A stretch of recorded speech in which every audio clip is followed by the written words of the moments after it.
After more than 100 days of conflict and tense negotiations, the United States and Iran reached a memorandum of understanding on Sunday, agreeing to halt hostilities and restore global supply chain stability. US President Donald Trump announced that under the deal, the strategic Strait of Hormuz will reopen on Friday following the signing of the peace agreement in Switzerland.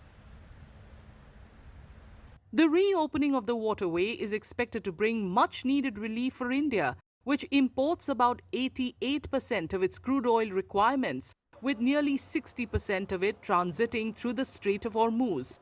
In addition, around 85% of India's LPG imports also pass through this key shipping route. The disruption had led to supply pressures in the domestic market since the conflict began earlier this year, contributing to higher fuel and energy costs and pushing wholesale price inflation upward in May. The reopening of the Strait of Hormuz following a US-Iran framework deal is a significant positive for India's external sector. Nearly 60% of India's crude imports transit through this choke point. So reduced geopolitical risk directly lowers freight premiums, insurance costs, and price volatility.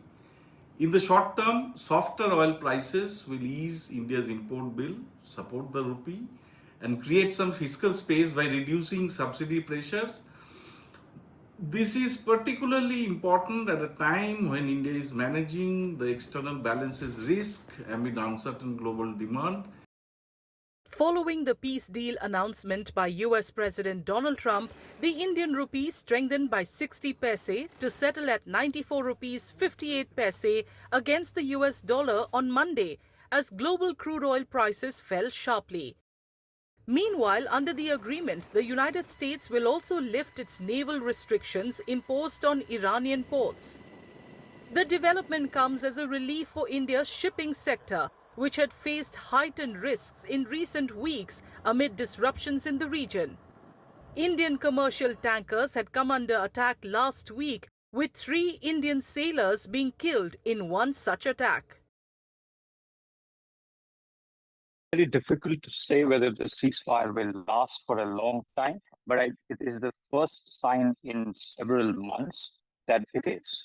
And I think that's why we can say that, there is close to certainty that the attacks on commercial vehicles are going to stop, because I think both the signatories, the Iranians and the United States, have agreed to the fact that they have signed on a paper, albeit virtually, but they have signed on an agreement that they will not shoot. And opening of the Strait of Hormuz is one of the first demands that was laid out as part of this deal. The peace agreement between the US and Iran was negotiated through mediators that included Pakistan and Qatar, who initially got the countries to agree to a 2-week ceasefire agreement on April 8th. The ceasefire was extended till the completion of the talks. The understanding follows months of escalating tensions and military confrontation after the US and Israel launched attacks on Iran on February 28th that saw Tehran lose several of its top leadership, including the Supreme Leader Ayatollah Ali Khamenei. Khamenei's son Mujtaba is now the Supreme Leader, but has not been seen in public since the war began.